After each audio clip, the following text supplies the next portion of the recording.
Today was one of the episodes of Raw, which is a part of the road to WrestleMania. And it just didn't feel like it, man. It did not feel like it, and I think that's just a part of it now. This is how it is nowadays. It just doesn't feel like Road to WrestleMania because there is no actual climax to a story, right? When you watch a film and you're about to come towards the climax, towards the end, it kind of feels like you're coming to that point, even when you're watching the film. It doesn't feel like that here because there was no story to begin with, so why would it feel like that? This show starts with Cody Rhodes coming out. Stephanie McMahon shows up for some reason. I don't know why. If it's a fine promo, if it's very generic, Stephanie McMahon said, well, this version of Randy Orton, he's very dangerous and I don't think you have what it takes to beat him. And then she mentioned his dad because why the fuck not?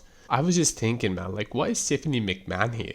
Like, why is it that she's here talking to Cody Rhodes? We did not realize that these two have any history together. Why does she give a fuck if Cody's gonna win or lose? And if she really cares so much, why was she not there last year or before that? So that happens. Cody Rhodes says, oh, well, you're not like your father, because Stephanie said that first, and then Stephanie slaps him. So that's the first segment for you. Then we have Danhausen. He does some more retarded stuff. It's not funny, but people laugh at it. Show Speed's there, and he wants to be uncursed. What the fuck is going on? Then the curse thing is still going on. We have a tag team match between the Vision and the Usos for the tag titles. The Vision wins. Wonder what they're gonna do for WrestleMania with these four guys. But anyway, during the match, there is a moment where the Brass Knuckles get involved, and somehow Show Speed ends up accidentally punching LA Knight, who is there as well. For some fucking reason. I don't know why the fuck. Like, the only reason LA Knight was a part of this was because they wanted the curse to have some sort of an effect. That's it. They have a tag team title match and they also want to fucking inject the curse thing, that nonsense, into it in some way or the other. Usos also had like a different team this time and they lost the tag titles. I sense a heel turn coming. Then we have Liv Morgan. She's out there. She says Stephanie Vaquer. Same thing as Michael Cole, right? I don't know why anybody cannot say her name properly. It's Stephanie Vaquer. Nobody in this company knows how to say the name of this person. She's the women's world champion. There is no real story here though. They're just fighting because they have to and they hate each other because they're fighting at WrestleMania. So they have no option but to hate each other, right? So they do that. Then Liv Morgan calls out Stephanie Vaquer and they brawl. Roxanne Perez interrupts and she and Liv Morgan beat up Stephanie together. That's the end of it. Then we have Brock Lesnar. He comes out and he is in the mood to fight, right? So Paul Heyman's there as well. They call out Obafemi, who shows up and they're about to fight. Security guys show up because they want to stop this fight from happening. Anyway, Obafemi, because he's a big strong guy, he beats up all the security guys. He jumps inside the ring. He's facing Brock Lesnar, right? And then Triple H shows up as well. I don't understand this. Brock Lesnar specifically dressed up to fight today. Obafemi was right in front of him and he chose not to fight. Because of this reason, this segment is completely stupid. After that, we have another title getting defended. It is Penta versus Kofi Kingston for the IC title. Penta wins. There is this moment in this match where Penta kicks out of the Trouble in Paradise. Why? Like, he can win a match. First of all, he should never be beating Kofi Kingston, but if he is to beat Kofi Kingston, he doesn't have to kick out of his finisher, man. I don't understand why people are just so used to others kicking out of finishes at this point. Like, it doesn't make any sense. Finishes are called finishes for a reason, man. Like, they're supposed to finish the matches. Anyway, during this match, Penta also does a botched Mexican Destroyer to Grayson Waller outside the ring. I don't know what the fuck's going on here, man. Like, this is not a good IC champion. Not at all.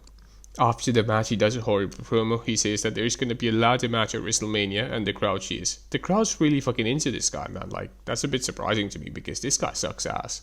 But the crowd just loves anybody nowadays. The 5 people in the IC title match right now are Penta, obviously. Then we have Rusev, Dragon Lee, JD McDonough, and what's his name? Javon Evans. So I think this is a match that Javon Evans is going to win. If he doesn't, this is just completely retarded. There is no other explanation, man. This is just hands down the most retarded thing of all time. If Javon Evans loses to these guys, it's over.